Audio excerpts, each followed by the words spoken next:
Hello बच्चों, good morning. मैं बात कर रहा हूं बच्चों आपको रोटेशनल मोशन में मैं एंगुलर मोमेंटम की बात कर रहा हूं। इस वीडियो को जरा ध्यान से देखें। Angular momentum and conservation of angular momentum, दो टॉपिक पढ़ा रहा हूं। इस टॉपिक पर कॉम्पिटिटिव एग्जाम में क्वेश्चन आता है डेफिनेटली। आप इसको नोट करते जाइए साथ साथ मेरे। सिंपल टॉपिक है, बहुत सिंपल टॉपिक है, ध्यान से सुनेंगे तो। एंगुलर मोमेंटम जे से डिनोट करते हैं। जैसे ट्रांसलेटरी मोशन में आपने लीनियर मोमेंटम पढ़ा है। ट्रांसलेटरी मोशन में लीनियर मोमेंटम बराबर होता है मास इनटू वेलोसिटी। ये लीनियर मोमेंटम, इसको इनर्शिया बोलते हैं, इसे linear velocity. Similarly rotational motion में हम एंगुलर मोमेंटम बोलते हैं जे बराबर, ये तो इनर्शिया बोलते हैं, यहाँ पर मोमेंट ऑफ इनर्शिया होता है, यहाँ पर लीनियर वेलोसिटी होती है, यहाँ पर एंगुलर वेलोसिटी होती है।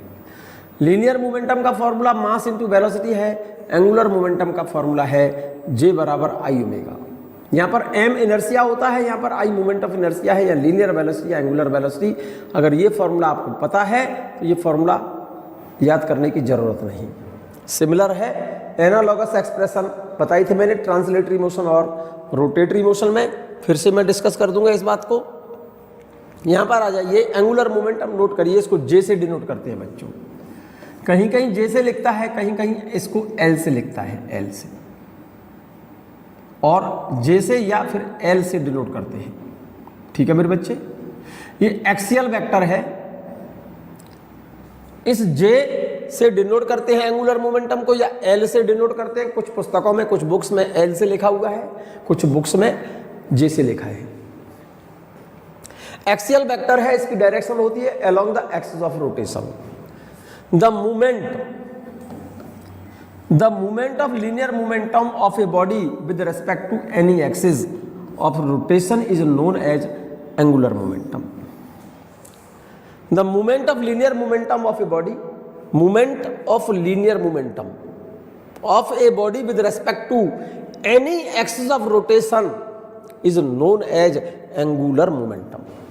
किसी बॉडी के लीनियर मोमेंटम, लीनियर मोमेंट का क्या बेटा, लीनियर मोमेंटम का क्या ले ले, मोमेंट ले ले। मूवमेंट ऑफ लीनियर मोमेंटम, ये शब्द देखो। लीनियर मोमेंटम का मूवमेंट किसी एक्सिस के अबाउट उस बॉडी का, उस पार्टिकल का एंगुलर मोमेंटम कहलाता है। Movement of linear momentum of a body with respect to any axis of rotation is known as angular momentum. ध्यान दीजिए मेरी बात पर। जैसे कोई पार्टिकल है ये पी, इस पार्टिकल की इस रोटेशनल एक्सिस से इसका पोजीशन वेक्टर ये आर है, ये वाला आर। इस पोजीशन वेक्टर की डायरेक्शन तो ऐसे लिखेंगे ना हम, आर की डायरेक्शन तो, और ये इसका लीनियर मोमेंटम पी है। इस लीनियर मोमेंटम का इस रोटेशनल एक्सिस के अबाउट क्या लेना है, मूवमेंट लेना है। इस वाले पार्टिकल का लीनियर मोमेंटम मैंने p मान लिया है, और इस पार्टिकल की रोटेशनल एक्सिस से पोजीशन वेक्टर r है, और इस r की डायरेक्शन, इस पार्टिकल की डिस्टेंस हम यहां से यहां तक की दे रहे हैं ना, इसको पोजीशन वेक्टर बोलेंगे। तो इस पार्टिकल को इस एक्सिस के रेस्पेक्ट में देखेंगे तो आप इसकी पोजीशन तो इधर की तरफ होगी ना, r। तो इस पार्टिकल का एंगुलर मोमेंटम क्या होगा, मैंने मान लिया है यहां पर, let p is the linear momentum of a particle. कोई पार्टिकल है, इसका लीनियर मोमेंटम p है, and r is its position vector from the point of rotation. जिस एक्सिस के अबाउट ये पार्टिकल रोटेट करेगा, उस रोटेशनल एक्सिस से इसका पोजीशन वेक्टर r है ये। तो इसका एंगुलर मोमेंटम क्या होगा, एंगुलर मोमेंटम देखिएगा, एंगुलर मोमेंटम इक्वल टू होता है r cross p। Movement of linear momentum about an axis is called angular momentum। linear momentum का किसी रोटेशनल एक्सिस के अबाउट जो मूवमेंट लेंगे वो एंगुलर मोमेंटम कहलाता है। ठीक है ना। तो इसका रिलेशन है r क्रॉस f। जैसे फोर्स का मोमेंटम लेते हैं,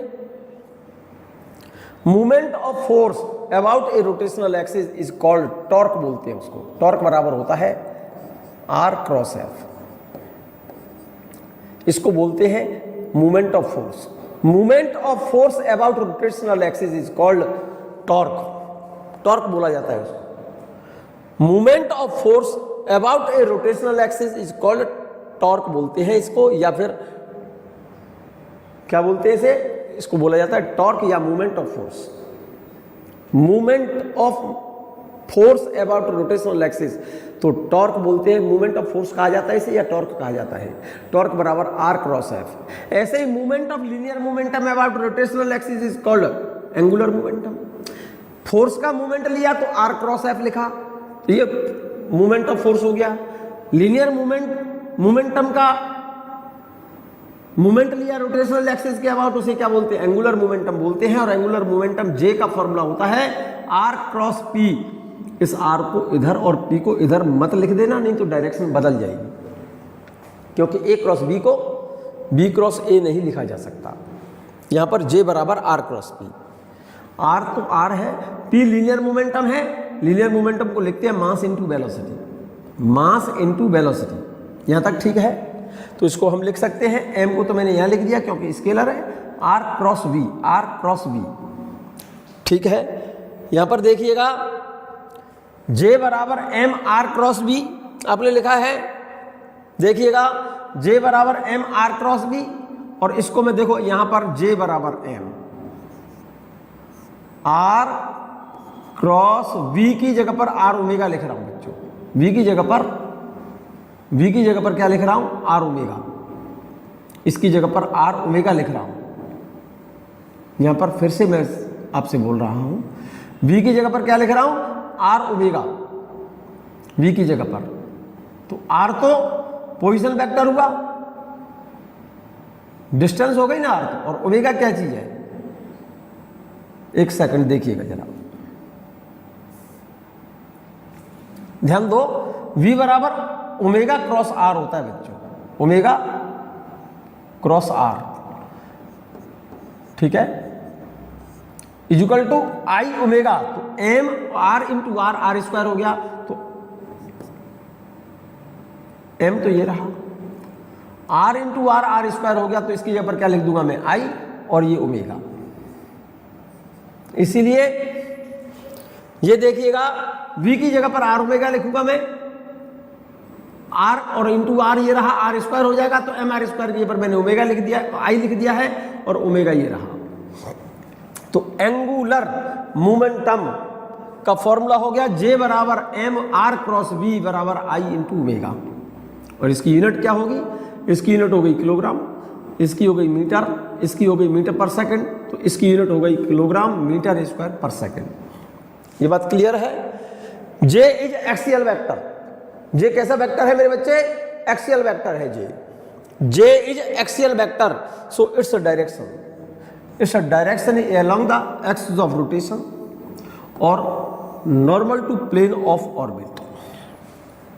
जे यहां पर कैसी क्वांटिटी है, जे यहां पर वेक्टर क्वांटिटी है, वेक्टर लगा है। तो इस जे की जो डायरेक्शन होगी, J is vector quantity, direction of जो J is vector quantity, direction of J is along the axis of rotation.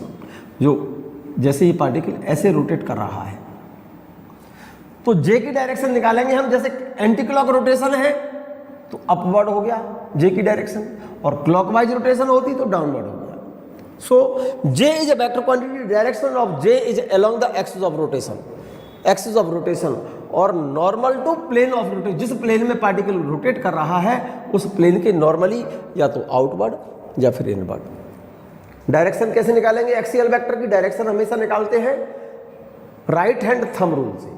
Particle अगर कोई बॉडी एंटी क्लॉक रोटेट कर रही हो तो फिंगर्स एंटी क्लॉकवाइज कर्ल कर दो, तो थंब एक्सियल वेक्टर को बताएगा। तो यहां पर जे एक्सियल वेक्टर है और ये पार्टिकल ऐसे घूम रहा है, ऐसे घूम रहा है, तो जे की डायरेक्शन ये हो गई।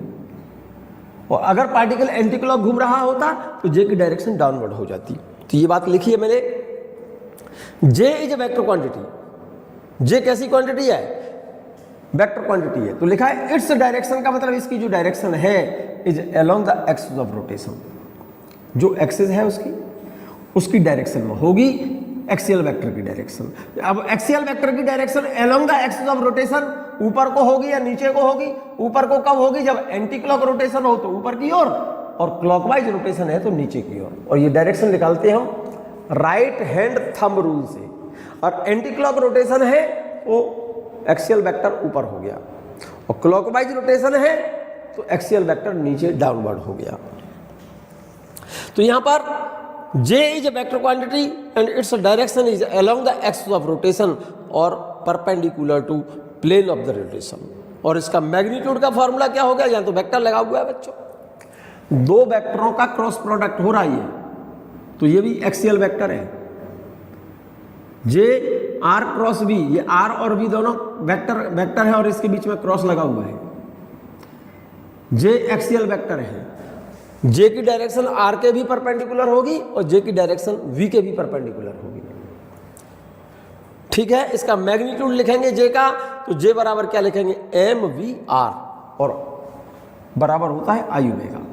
क्योंकि V की जगह पर हम क्या लिख सकते हैं? यहाँ पर इस जगह पर फिर से चेक कर लो, इस V की जगह पर क्या लिख देंगे? इस V की जगह पर J बराबर mvr, इस V की जगह पर R ओमेगा लिख दो, और इंटू आर,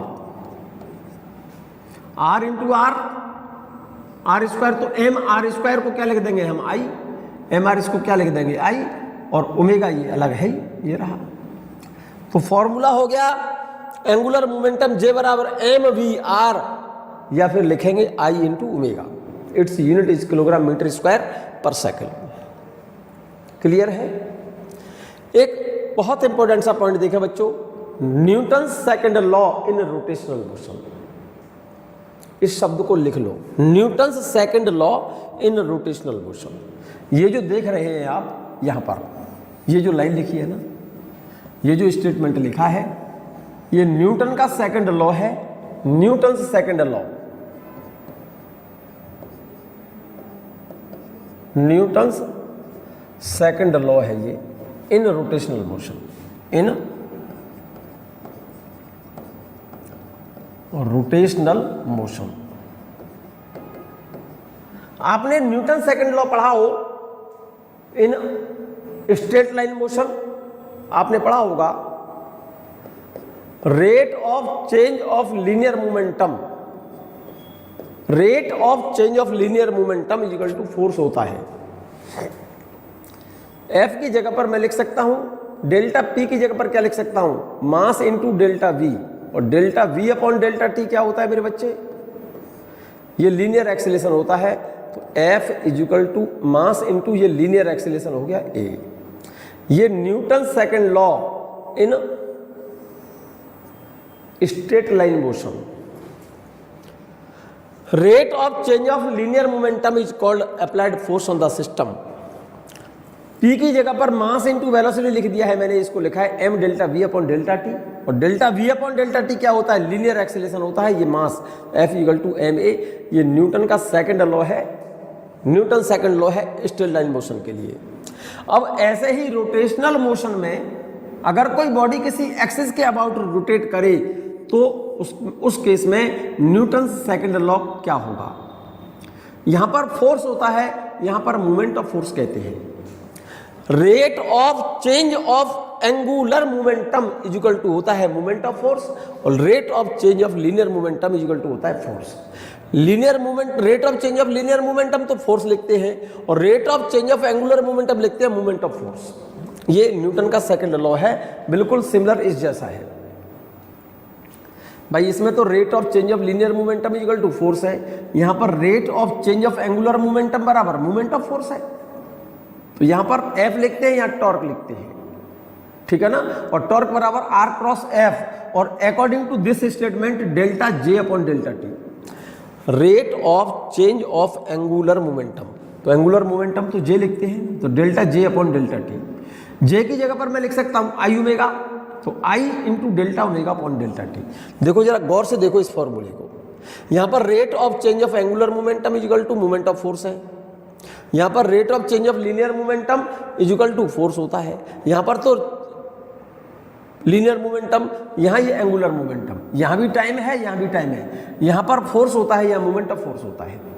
यहाँ पर P की जगह पर m इंटू वी लिखा है, तो यहाँ पर J की जगह पर m की जगह पर क्या लिखा जाता है, इनर्शिया की जगह पर मोमेंट ऑफ इनर्शिया लिखते हैं। इस m की जगह पर हमने I लिखा है, डेल्टा V की जगह पर हमने डेल्टा ओमेगा लिखा है, और डेल्टा T यहाँ पर भी है, डेल्टा T यहाँ पर भी है। यहाँ पर इतना ये वाला पार्ट क्या है, लीनियर एक्सेलरेशन है, और यहाँ पर ये वाला हिस्सा क्या है, एंगुलर एक्सेलरेशन है ये। तो टॉ बराबर R cross F equal to delta J upon delta T equal to I, और इसको बोलते हैं एंगुलर एक्सेलरेशन। जरा गौर से देखो इस रिलेशन को ध्यान से देखो। जैसे यहाँ पर एफ बराबर एम ए होता है, यहाँ पर फोर्स बराबर इनर्शिया इंटू एक्सेलरेशन है, लीनियर एक्सेलरेशन है। यहाँ पर मोमेंट ऑफ फोर्स बराबर moment of inertia into angular acceleration है। यहाँ पर m होता है, यहाँ पर I होता है, यहाँ पर लीनियर एक्सेलरेशन होता है या एंगुलर एक्सेलरेशन होता है, यहाँ पर फोर्स है या मोमेंट ऑफ फोर्स है। ये न्यूटन का सेकंड लॉ है रोटेशनल मोशन में, इसको नोट कर लिया जाए। कर लिया। यहाँ पर मोमेंट ऑफ फोर्स बोलते हैं, ये एक्सियल वेक्टर है, टॉर्क मैंने पहले बता चुका हूँ। टॉर्क और moment of force, it is axial vector and its direction along the axis of rotation और normal to plane of rotation. Its direction किसकी डायरेक्शन की बात कर रहा है, टॉर्क की। Direction of torque is along the axis of rotation. Torque की जो डायरेक्शन होगी, इस टॉर्क की जो डायरेक्शन होगी along the axis of rotation, और एंटी क्लॉक रोटेशन होता है तो टॉर्क अपवर्ड हो गया, और क्लॉकवाइज रोटेशन है तो टॉर्क डाउनवर्ड हो गया। ये बात क्लियर हो गई होगी बात। मैं बात कर रहा हूं बच्चों law of conservation of angular momentum, बड़ा काम की चीज है, इसको नोट करें। और इस टॉपिक पर क्वेश्चन निश्चित आता है विदाउट गैप, बिना किसी गैप के इस टॉपिक पर क्वेश्चन आता ही आता है बच्चों, पक्का। ये बात समझ लो ठीक से। एक सेकंड बच्चों, एक सेकंड बच्चों रुकिए जरा। चलो देखते हैं law of conservation of angular momentum. जैसे आपने न्यूटन्स लॉज ऑफ मोशन एक चैप्टर सुना था 10th में। यहां पर न्यूटन्स लॉज ऑफ मोशन में law of conservation of linear momentum वहां पढ़ा होगा। यहां law of conservation of angular momentum. Law of conservation of linear momentum क्या होता है मैं समझाता हूं आपको। यहां पर ध्यान से सुनना मेरी बात को। ये law of conservation of angular momentum है, मैं इसी बात को यहां लिख रहा हूं, law of conservation, law of conservation, law of conservation of linear momentum, linear momentum. ध्यान दीजिए मेरी बात पर। Law of conservation of, law of conservation of linear momentum. ध्यान देखना, न्यूटन सेकंड लॉ क्या है, न्यूटन सेकंड लॉ क्या है, Newton second law, torque equal to F equal to rate of change of linear momentum equal to applied force होता है बच्चों।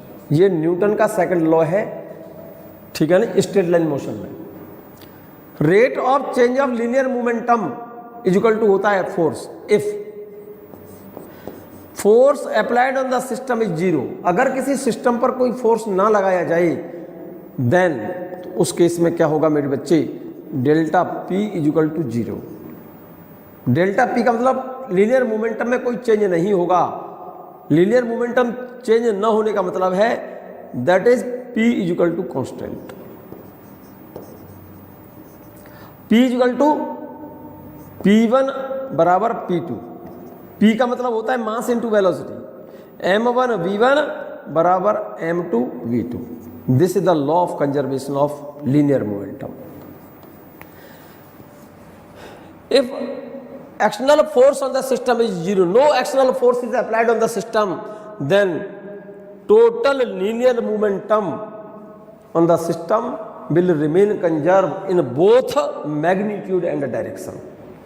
Law of conservation of linear momentum ये है बेटा, जब किसी सिस्टम पर कोई फोर्स ना लगाया जाए तो उस सिस्टम का टोटल लीनियर मोमेंटम क्या रहेगा, चेंज मोमेंटम का चेंज जीरो होगा तो टोटल लीनियर मोमेंटम क्या रहेगा, कांस्टेंट रहता है। Initial momenta equal to final momenta. P1 बराबर P2, P1 को लिख सकता हूं मैं M1 V1, इसको M2 V2। This is the law of conservation of linear momentum. If no external force is applied on the system, then total linear momentum of the system will remain conserved in both magnitude and direction। इस line को यहां पर समझो।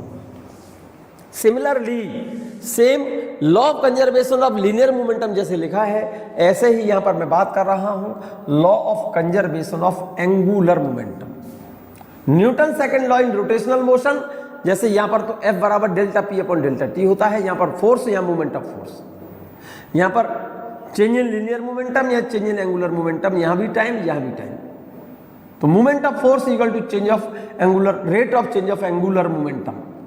अरे यहां पर force लेते हैं, यहां मोमेंट ऑफ फोर्स लेते हैं। या डेल्टा P का मतलब लीनियर मोमेंटम में चेंज है या एंगुलर मोमेंटम में चेंज है, यहां पर भी टाइम है यहां भी टाइम है।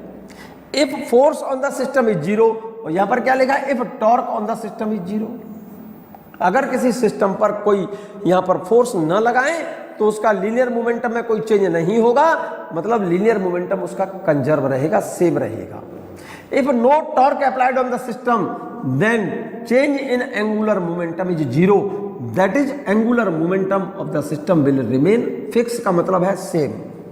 और J बराबर होता है I into omega equal to constant, constant का मतलब फिक्स, तो J equal to I omega equal to M V R equal to constant.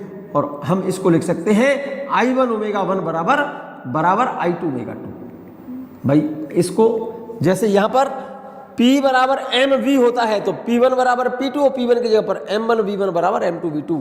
ऐसे ही J बराबर कांस्टेंट है और J बराबर I omega, it means I1 omega 1 बराबर I2 ओमेगा 2। और that is angular velocity is reciprocal of moment of inertia. किसी system की angular velocity उसके मोमेंट ऑफ इनर्शिया की क्या होगी, रेसिप्रोकल होगी। अगर मोमेंट ऑफ इनर्शिया ज्यादा हो जाएगा तो एंगुलर वेलोसिटी उसकी बढ़ जाएगी। मोमेंट ऑफ इनर्शिया अगर कम है तो एंगुलर वेलोसिटी ज्यादा, मोमेंट ऑफ इनर्शिया अगर ज्यादा है तो एंगुलर वेलोसिटी कम होगी, रेसिप्रोकल है वो। नोट कर लिया, ये आपने मेंशन कर लिया है बच्चों। मैं हटा रहा हूं इसको, ये हटा रहा हूं बच्चों।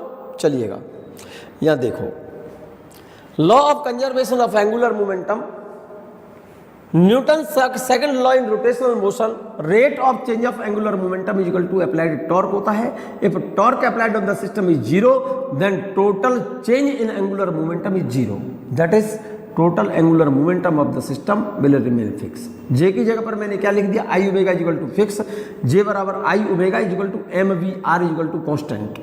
तो इस लाइन को मैं कैसे लिख सकता हूं, देखो J इक्वल टू आपने लिखा है I into omega equal to M V R equal to constant. तो इसको मैं ऐसे भी तो लिख सकता हूं J1 बराबर J2, और J की जगह पर लिख सकता हूं I1 ओमेगा 1 बराबर I2 ओमेगा 2। तो जरा गौर से देखना, अगर मोमेंट ऑफ इनर्शिया बढ़ जाता है इसका मतलब ये हो गया I into omega equal to constant. Omega is reciprocal of moment of inertia. Moment of inertia ज्यादा होगा तो एंगुलर वेलोसिटी कम होगी, मोमेंट ऑफ इनर्शिया कम होगा तो एंगुलर वेलोसिटी ज्यादा होगी। That is angular velocity is reciprocal of moment of inertia. ये बात क्लियर है।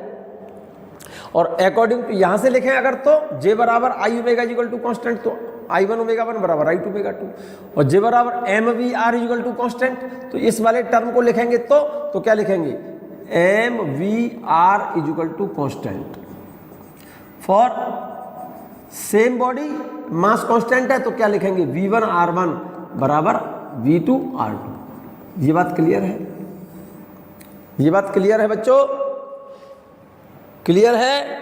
नोट कर लिया जाए, मैं हटा रहा हूं इसे।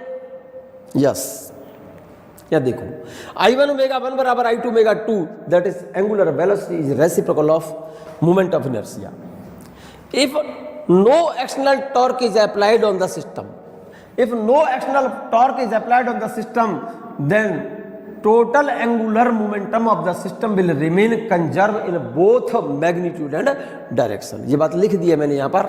अगर हम किसी सिस्टम पर कोई टॉर्क न लगाएं तो उस सिस्टम का टोटल एंगुलर मोमेंटम क्या रहता है? कंजर्व रहता है, सेम रहता है, कांस्टेंट रहता है। ठीक है, एंगुलर मोमेंटम J बराबर I ओमेगा और बराबर mvr is equal to fix. ये बात ठीक है। आई ओमेगा को मैं इसको I omega equal to M V R equal to fix, तो यस को ऐसे मैं ऐसे लिख सकता हूँ I1 ओमेगा 1 बराबर I2 ओमेगा 2, या फिर इसको लिखूँ तो यहाँ पर भाई इसके according J equal to I into omega equal to M V R equal to constant, तो मैं इसके अकॉर्डिंग तो ये लिख दिया I1 ओमेगा 1 बराबर I2 ओमेगा 2, और इसके अकॉर्डिंग लिखेंगे तो क्या लिखेंगे? M V R equal to constant, M V R equal to constant for same mass, mass same है तो V into R equal to constant लिखेंगे फिर हम। यहां तक ठीक है? बोलो मेरे बच्चे, V1 R1 बराबर V2 R2 for same body, body same होगी तो मास सेम हो जाएगा ना, मास सेम हो जाएगा, तो V1 R1 equal to V2 R2। ये भी कंजर्वेशन ऑफ एंगुलर मोमेंटम का प्रिंसिपल है। यहां पर लिख दिया है मैंने, यहां पर चेक करो बच्चों, देखो जरा ध्यान से, यहां जरा देखो, विशेष ध्यान से देखो। If no torque applied on the system, then total angular momentum of the system will remain fixed, का मतलब constant in both magnitude and direction। ये बात हमने यहाँ लिख दी है, इसको नोट कर लें आप लोग, नोट करिए आप इसको। If no external torque is applied on the system, then its angular momentum remain fixed both in magnitude and direction। This is the principle of conservation of angular momentum. अगर किसी system पर कोई torque apply ना करें हम, यहां लिख दिया है बिल्कुल clear, if no external torque is applied on a system then its angular momentum remain fix both in magnitude and direction. Note कर लिया? Yes, it is called the principle of conservation of angular momentum. अगर किसी system पर कोई torque apply न करें, no external torque is applied on the system, then total angular momentum of the system will remain fix in both magnitude and direction. It is the principle of conservation of angular momentum.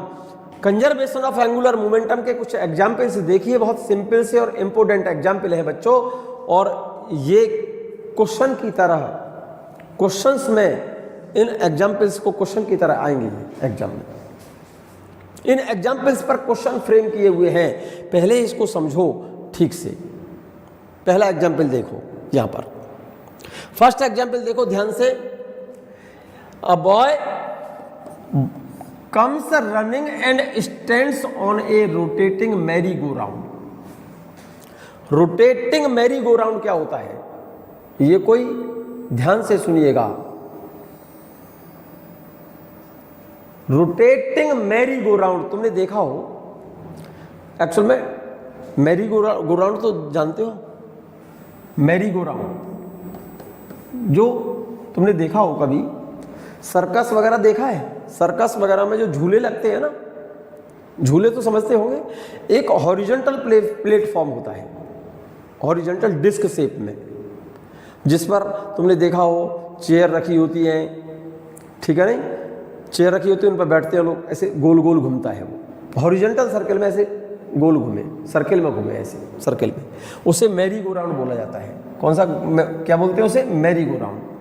Mary go round ये कोई rotating platform है, इसको Mary go round बोल रहा हूं। क्या बोल रहा हूं बच्चों? Mary go round, MERRY, Mary go round. ये रोटेटिंग प्लेटफॉर्म को मैरी गो राउंड बोलते हैं, और ये प्लेटफॉर्म अपनी एक्सिस के अबाउट ऐसे घूम रहा है, इस तरह से, ऐसे घूम रहा है। इसके रोटेट करने की एंगुलर वेलोसिटी पहले ओमेगा है और इसका मोमेंट ऑफ इनर्शिया आई है इनिशियली।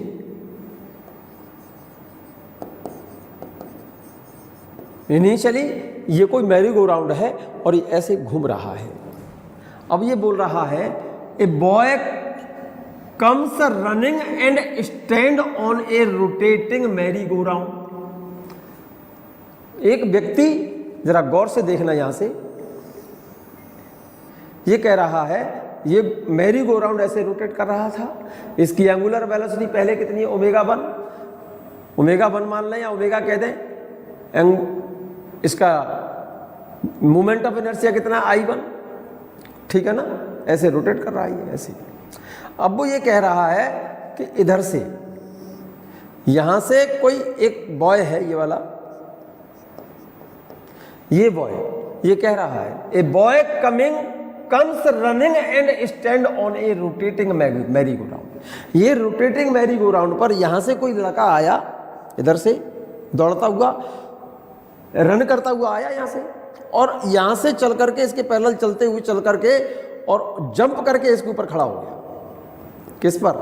इस रोटेटिंग मैरी गो राउंड पर जंप किया यहां से और इस पर मैरी गो राउंड पर खड़ा हो गया। तो सोचो दिमाग से, जब ये बॉय इस पर जंप करके इधर से रनिंग करता हुआ और जंप करके इस पर मैरी गो राउंड पर खड़ा होगा तो क्या होगा?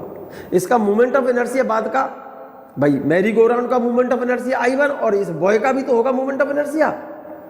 इस बॉय का मोमेंट ऑफ इनर्शिया, मान लो इस बॉय का मास m है और यहां से यहां तक की डिस्टेंस r है, तो इस बॉय का मोमेंट ऑफ इनर्शिया कितना हो गया? mr²। और मैरी गो राउंड का कितना था पहले? I। तो इसका final moment of inertia I2 क्या हो गया? I2 बराबर क्या होगा? ये वाला I1 plus mr²। Mary go round का प्लस इस बॉय का। अब इसकी फाइनल वेलोसिटी क्या होगी?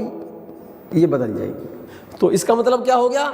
जैसे ही बॉय इस पर रन करते हुए आया और इसे जंप करके इस पर बैठ गया, तो क्या होगा? इसके बैठ जाने से क्या होगा? मोमेंट ऑफ इनर्शिया बढ़ गया। मोमेंट ऑफ इनर्शिया इंक्रीज कर जाएगा तो एंगुलर वेलोसिटी क्या हो जाएगी? डिक्रीज हो जाएगी। एंगुलर वेलोसिटी क्या हो जाएगी? डिक्रीज। इस बात को पहले समझो ठीक से। ये कह रहा है वो क्वेश्चन में कि ये कोई रोटेटिंग मैरी गो राउंड है और इस रोटेटिंग मैरी गो राउंड पर इधर से कोई लड़का आया, इधर से चल करके जंप करके इस पर बैठ गया। तो जंप करके इस पर जब बैठेगा तो इस Mary go round plus boy, पहले तो अकेला मैरी गो राउंड रोटेट कर रहा है, और जब जंप करके इधर से लड़का आया, कोई बॉय आया और जंप करके इस पर उछल करके बैठ गया, तो इसके उछल करके बैठने से क्या होगा? इस पूरे सिस्टम का मोमेंट ऑफ इनर्शिया पहले से बढ़ जाएगा। और मोमेंट ऑफ इनर्शिया जब बढ़ जाएगा इसका, तो मोमेंट ऑफ इनर्शिया बढ़ने से इसकी एंगुलर वेलोसिटी क्या होती है? Angular velocity is reciprocal of moment of inertia. Boy के इस पर बैठ जाने से क्या हुआ? मोमेंट ऑफ इनर्शिया इंक्रीज हो गया, और मोमेंट ऑफ इनर्शिया बढ़ जाएगा तो मैरी गो राउंड की स्पीड क्या हो जाएगी? घट जाएगी। But total angular momentum will remain conserve. Then total angular momentum will remain constant. Total angular momentum पहले कितना है? एंगुलर मोमेंटम I1 ओमेगा 1, पहले कितना? I1 ओमेगा 1, और बाद का कितना हो गया? I2। I1 प्लस इस बॉय का moment of inertia mr² into omega 2। तो इस जगह पर मैं लिखे दे रहा हूं, देखो इसको,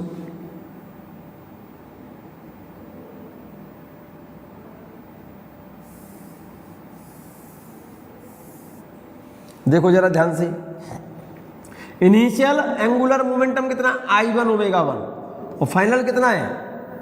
I1 प्लस mr² और इंटू ओमेगा 2। जरा गौर से देख लो ठीक से भाई। पहले इसका ध्यान दो जरा, यहां पर इसका मोमेंट ऑफ इनर्शिया I1 है, एंगुलर वेलोसिटी ओमेगा 1, तो इनिशियल एंगुलर मोमेंटम ये हो गया I1 ओमेगा 1।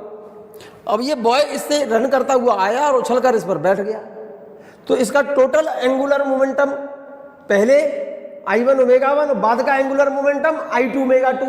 तो I2 कितना हुआ? I1 plus mr²। I1 तो मैरी गो राउंड का है और इस बॉय का भी तो मोमेंट ऑफ इनर्शिया लेना पड़ेगा, मास इनटू इस डिस्टेंस का स्क्वायर। तो इस I1 में mr² ऐड करना पड़ेगा, तभी तो इस पूरे सिस्टम का मोमेंट ऑफ इनर्शिया बाद में आएगा I2। तो I2 की जगह पर मैंने क्या लिख दिया, I1 प्लस mr²। ये तो मोमेंट ऑफ इनर्शिया बॉय का है, ये किसका है, मैरी गो राउंड का। तो ये बाद का टोटल मोमेंट ऑफ इनर्शिया हो गया।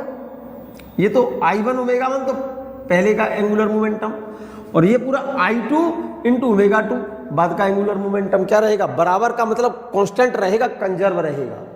और यहां पर इस केस में क्या हुआ है, मोमेंट ऑफ इनर्शिया इंक्रीज कर गया, तो एंगुलर वेलोसिटी ω2 जो होगी ना वो ω1 से कम होगी, एंगुलर वेलोसिटी इसकी घट जाएगी। मैं आगे की बात कर रहा हूं, मोशन ऑफ प्लैनेट्स।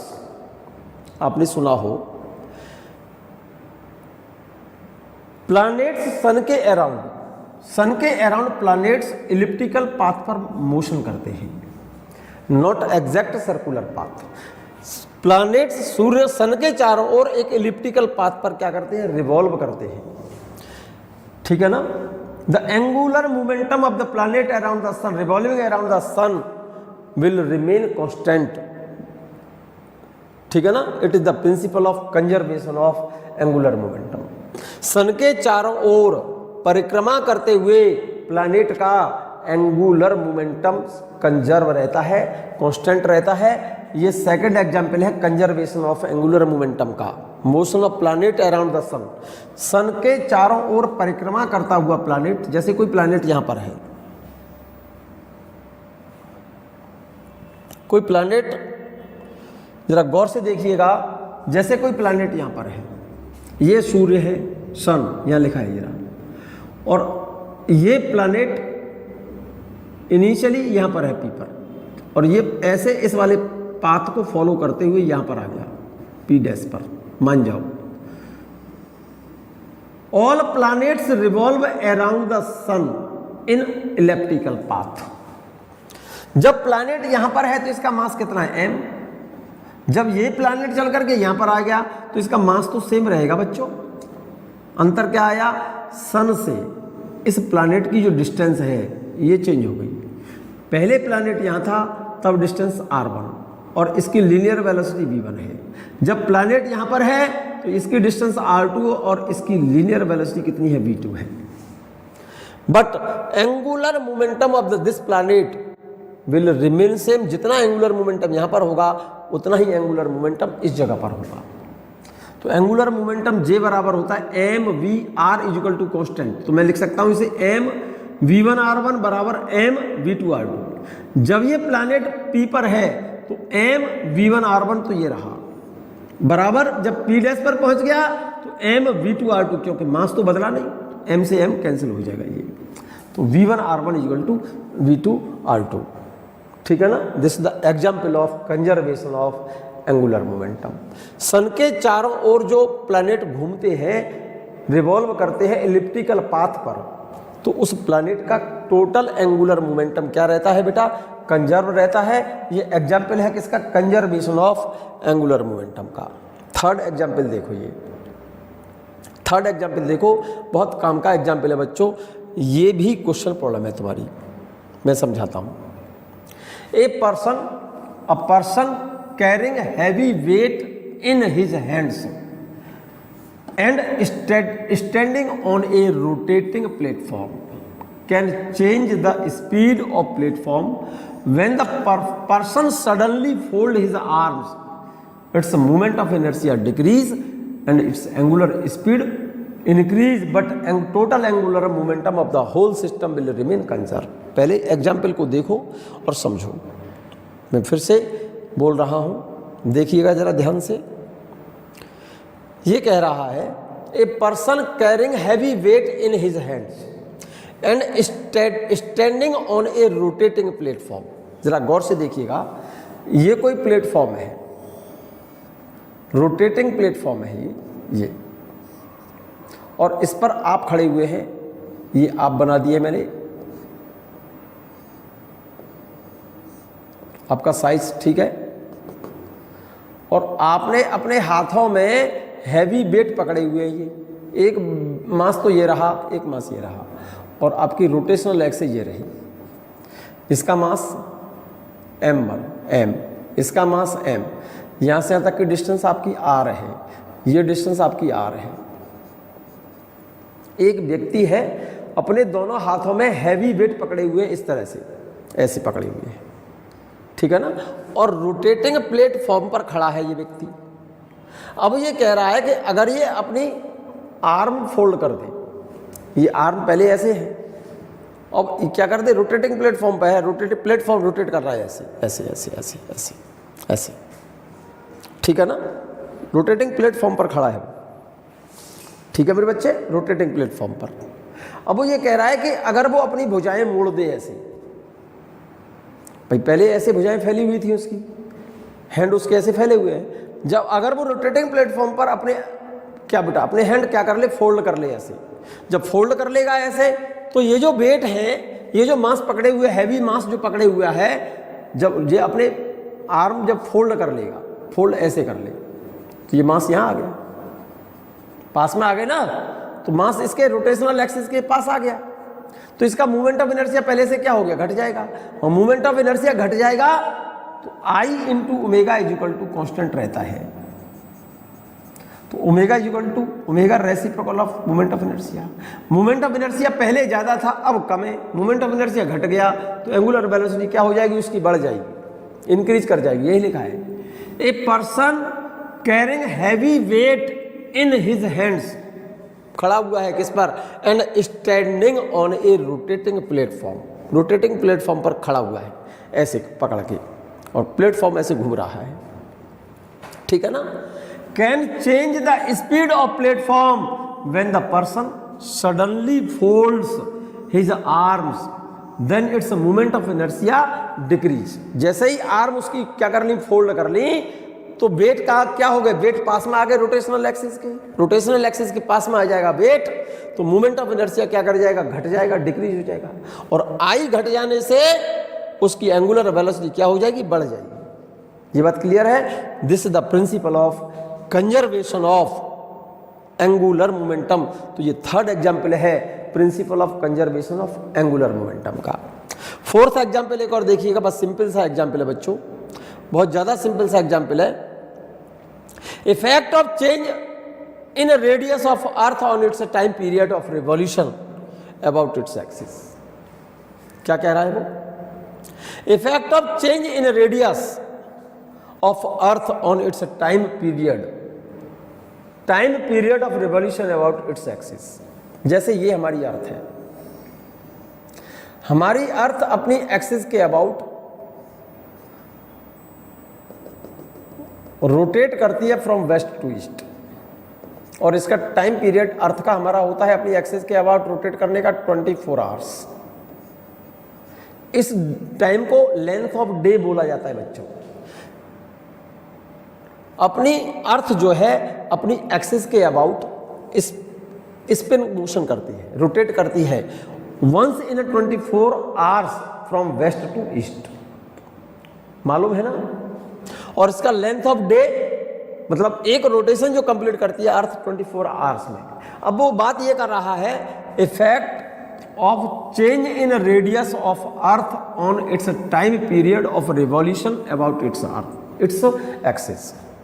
अगर अर्थ की रेडियस क्या कर जाए, श्रिंक करके अर्थ की रेडियस कम हो जाएगी। जैसे यही अर्थ थी, इसकी रेडियस पहले आर है, टाइम पीरियड इसका 24 आवर्स है।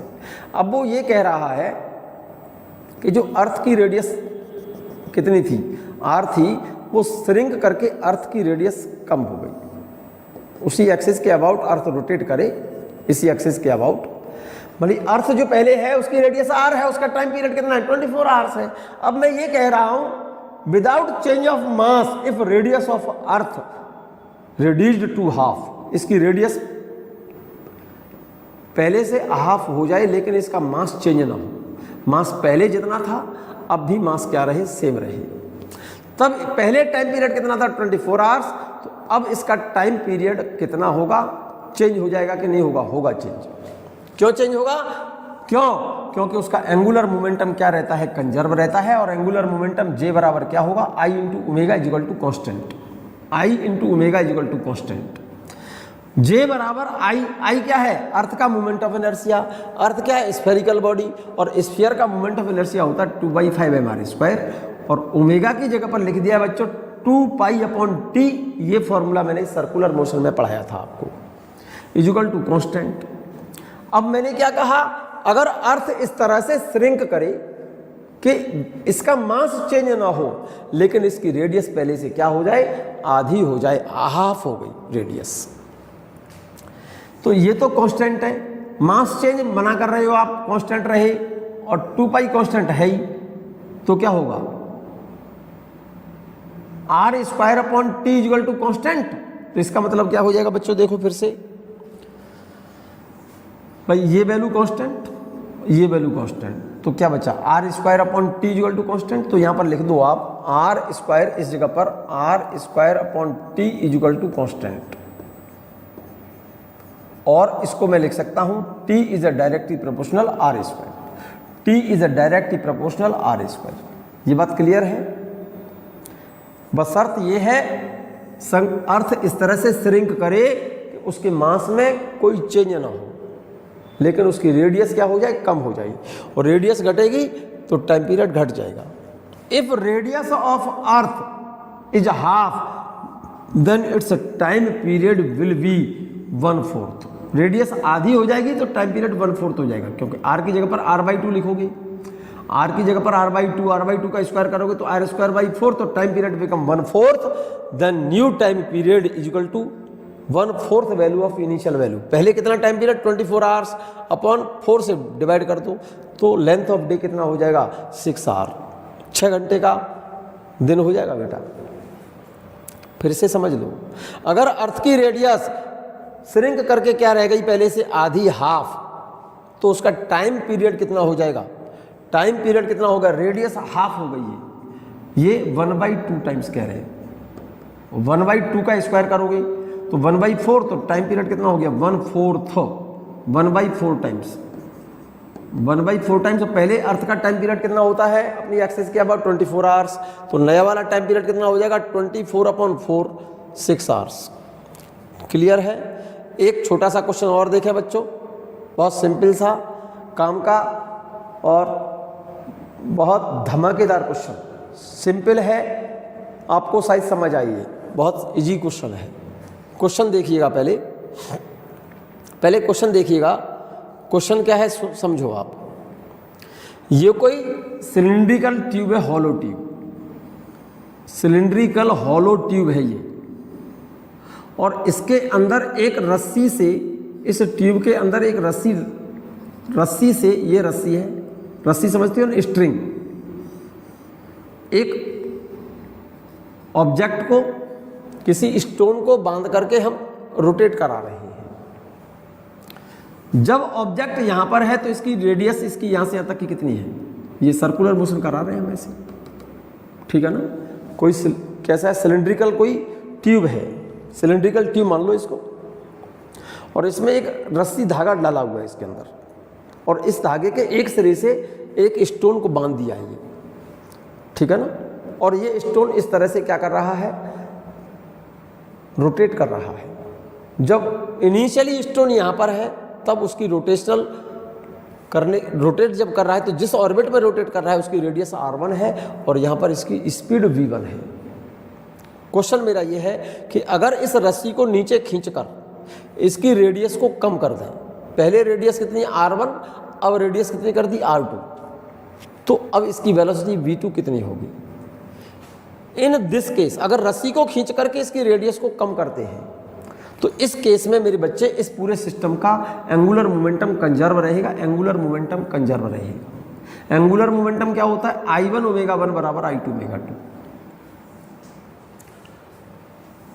या फिर m v1 r1 बराबर m v2 r2, क्योंकि जब ऑब्जेक्ट यहाँ पर है तब भी मास इसका ये है, और जब ये रस्सी को यहाँ से खींचा नीचे तो ऑब्जेक्ट चल करके यहाँ आ गया, तो जो मास इसका यहाँ होगा वही मास इसका यहाँ होगा, तो m तो सेम रहा इस जगह पर भी, यहाँ पर भी मास m है और यहाँ भी मास m है। यहाँ पर वेलोसिटी v1, यहाँ पर डिस्टेंस कितनी है इसकी r1 रेडियस है, इक्वल टू यहाँ पर मास m सेम है, वेलोसिटी हो गई v2, डिस्टेंस कितनी होगी r2, तो m से m कैंसिल, तो क्या बचेगा v1 r1 बराबर v2 r2, तो v1 upon v2 is equal to r2 upon r1। और हम इसको ऐसे लिख सकते हैं v1 by v2 equal to r2 by r1। जरा गौर से देखना, इस v1 को लिख सकता हूं मैं, इस v1 को लिख सकता हूं, इस v1 को ध्यान देना, इस v1 को लिख सकता हूं r1 ओमेगा 1 इंटू r1, ये वाला r1 इक्वल टू इस v2 को लिख सकता हूं r2 ओमेगा 2 और इंटू ये वाला r2, ये r2। जरा गौर से देखना, r1 तो omega 1 r1 square equal to omega 2 r2 square. Clear है? तो omega 1 by omega 2 equal to क्या आएगा, r2 square upon r1 square. Clear है ये बात, ये वाली बात, omega 1 by omega 2 equal to r2 by r1 का स्क्वायर। ये बात क्लियर है या नहीं है? क्लियर है।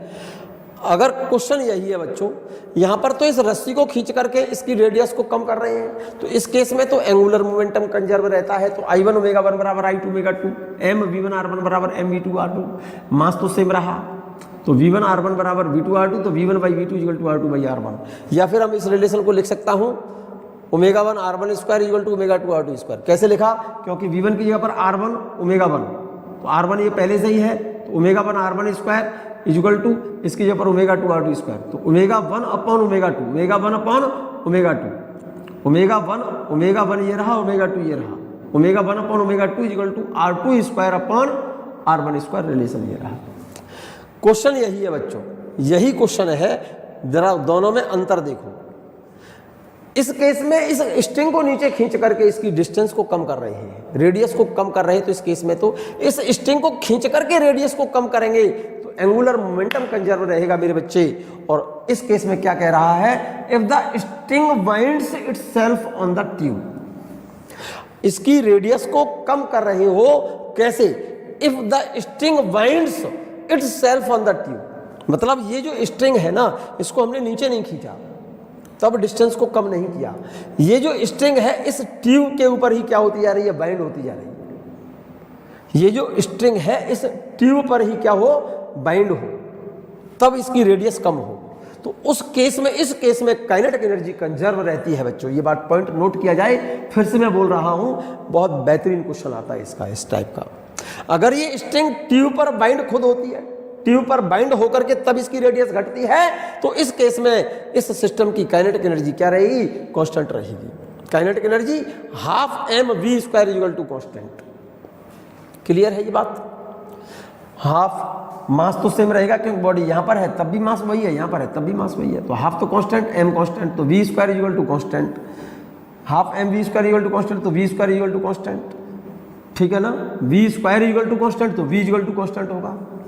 सिंपल सी बात है, v बराबर क्या होता है, आर ओमेगा, और आर ओमेगा की जगह पर 2 pi n equal to constant, तो 2 पाई कांस्टेंट, तो n into are, n into R equal to constant. Note कर लो इस बात को, नोट कर लिया बच्चों, नोट कर लिया। ये analogous expression between translatory motion and rotational motion में मैं पहले बता चुका हूं, 2 मिनट में सुन लो जल्दी से। ट्रांसलेटरी मोशन में डिस्प्लेसमेंट s लेते हैं या x लिखते हैं, तो रोटेशनल मोशन में इसको एंगुलर डिस्प्लेसमेंट थीटा लिखते हैं। ट्रांसलेटरी मोशन में लीनियर वेलोसिटी v बराबर डेल्टा s अपॉन t लिखते हैं, तो रोटेशनल मोशन में एंगुलर वेलोसिटी v की जगह पर ओमेगा लिखते हैं। Delta s upon delta t की, डेल्टा s क्या चीज़ है, लीनियर डिस्प्लेसमेंट, यहाँ पर एंगुलर डिस्प्लेसमेंट लिखते हैं delta theta upon delta t। इसमें linear acceleration a delta v upon delta लिखते हैं, इसमें एंगुलर एक्सेलरेशन अल्फा बराबर delta omega upon delta t लिखते हैं। इसमें इनर्शिया को m लिखते हैं, इसमें मोमेंट ऑफ इनर्शिया की जगह पर इसमें मोमेंट ऑफ इनर्शिया I लिखा जाता है। अब इसके फॉर्मूला को कंपेयर करो, यहाँ पर F इक्वल टू m है, यहाँ पर फोर्स है या मोमेंट ऑफ फोर्स है, यहाँ पर m इनर्शिया है या मोमेंट ऑफ इनर्शिया है, या लीनियर एक्सेलरेशन या angular acceleration. Linear momentum mass into velocity होता है, एंगुलर मोमेंटम m की जगह पर I और v की जगह पर ओमेगा। क्लियर हो गई होगी बात। Work done in translatory motion, work equal to force into displacement. Work done in rotational motion, force की जगह पर मोमेंट ऑफ फोर्स और डिस्प्लेसमेंट s की जगह पर angular displacement theta. Power in translatory motion, power delivered by the system, power equal to और to the system force into velocity. और rotational motion में पावर डिलीवर्ड के लिए फॉर्मूला लगाएंगे, फोर्स की जगह पर मोमेंट ऑफ फोर्स, वेलोसिटी की जगह पर एंगुलर वेलोसिटी। इसमें ट्रांसलेटरी काइनेटिक एनर्जी होती है, translational kinetic energy half mv square, और रोटेशनल मोशन में रोटेशनल काइनेटिक एनर्जी होती है half I omega square. Equation of motion 4 पढ़े थे आपने, 3 होती हैं ये, v बराबर u प्लस at, s बराबर ut plus half at square, v square बराबर u स्क्वायर प्लस 2as। ये फाइनल वेलोसिटी लीनियर वेलोसिटी है, ये फाइनल एंगुलर वेलोसिटी है। ये इनिशियल लीनियर है, इनिशियल एंगुलर वेलोसिटी। यहाँ पर लीनियर एक्सेलेरेशन, एंगुलर एक्सेलेरेशन, यहाँ भी टाइम है, यहाँ भी टाइम है। ये रिलेशन और ये रिलेशन एक है, सेम। लीनियर डिस्प्लेसमेंट बराबर ut plus half at square, यहाँ linear displacement, angular displacement, linear initial velocity, angular initial velocity, यहाँ भी टाइम, यहाँ भी टाइम, प्लस यहाँ है, यहाँ भी प्लस है। Half linear acceleration, half angular acceleration, यहाँ भी टी स्क्वायर, यहाँ भी टी स्क्वायर। क्लियर है? v स्क्वायर बराबर u square plus 2as, final linear velocity, final angular velocity, initial linear velocity, initial angular velocity, plus यहाँ भी plus, ये भी 2 है, यहाँ भी 2 है। ये लीनियर एक्सेलेरेशन है, ये एंगुलर एक्सेलेरेशन है, ये लीनियर डिस्प्लेसमेंट है, ये एंगुलर डिस्प्लेसमेंट है। ये फॉर्मूला पढ़ा है, डिस्टेंस टेबल by body in teeth second, S teeth is equal to u plus a t minus half, और angular displacement in teeth second equal to angular velocity, initial angular velocity plus alpha t minus half. बिल्कुल इसको compare किया मैंने इसको। Translatory motion में force into time बराबर mass into velocity. ये impulse है, ये चेंज इन मोमेंटम है। इंपल्स इक्वल टू होता है चेंज इन मोमेंटम। यहाँ पर फोर्स है, यहाँ मोमेंट ऑफ फोर्स है, यहाँ भी चेंज इन टाइम, यहाँ भी चेंज इन टाइम। यहाँ पर इनर्शिया, यहाँ मोमेंट ऑफ इनर्शिया, यहाँ चेंज इन एंगुलर वेलोसिटी, यहाँ चेंज इन लीनियर वेलोसिटी, और ये change in angular velocity. Clear है? यहाँ तक आप इसको वीडियो को सुने और इसको 1-2 बार बच्चों रिवाइज कर लें इसको ठीक से, ठीक है नहीं? यहाँ से आगे की बात बच्चों में नेक्स्ट वीडियो लाएंगे हम, ठीक है, उसमें करेंगे।